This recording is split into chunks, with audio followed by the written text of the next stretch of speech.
এখন জাল উঠাইতেছে, দেখি কি মাছ আসে এবার।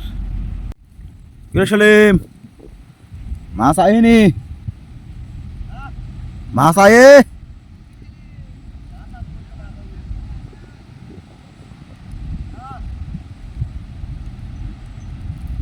সেলিম সে একটা খরা জাল পেতে সকাল থেকে সন্ধ্যা পর্যন্ত সে থাকে।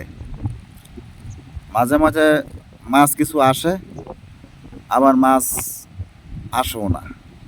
একদিন পায়, আবার একদিন পায় না। আজকে যদি এখানে প্রতিনিয়ত মাছ ধরা পড়তো তাহলে তার পোষাইতো। এখন দেখা যাচ্ছে তার যে পরিমাণ খরচ, এই পরিমাণ সে মাছ পায় না। আজকে আমি এখানে এসে দেখলাম সে অনেকক্ষণ ধরে বসে আছে, জালের মাছ আসতেছে না।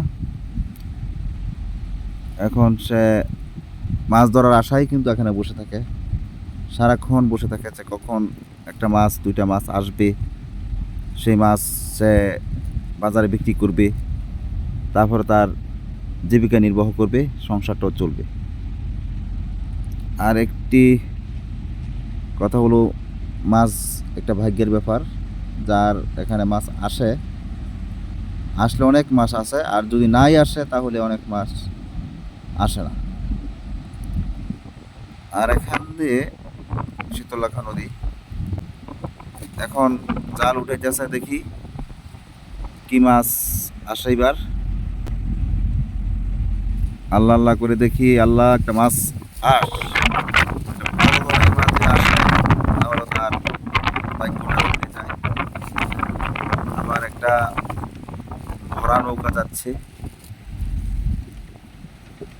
ভরা নৌকায় মাল তুলে নিয়ে যাচ্ছে, যে অনেক মাল নিয়ে যাচ্ছে। আবার দেখা যাক, এবার জাল উঠানো হয়েছে, জাল উঠানোর পর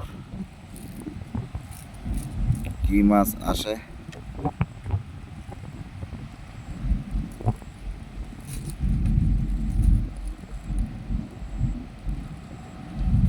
মাছ আসে নাই, দুর্ভাগ্যবশত মাছ আসলো না। খুবই দুঃখজনক কথা। আর দেখতে পাচ্ছেন একটি বিশাল বড় একটা নৌকা, মালের নৌকা। এটা দিয়ে বালু আনা নেওয়া করে, এই নৌকা দিয়ে বালু নেওয়া হচ্ছে। হয়তো উত্তরণ দিকে কোথাও কোনো কিছু ভরাট করিতেছে, এই বালু নিয়ে নিয়ে সেখানে ভরাট করে। খুবই বড় একটি নৌকা, আর সে মাছ ধরতে পারলো না, এটা খুবই দুঃখজনক।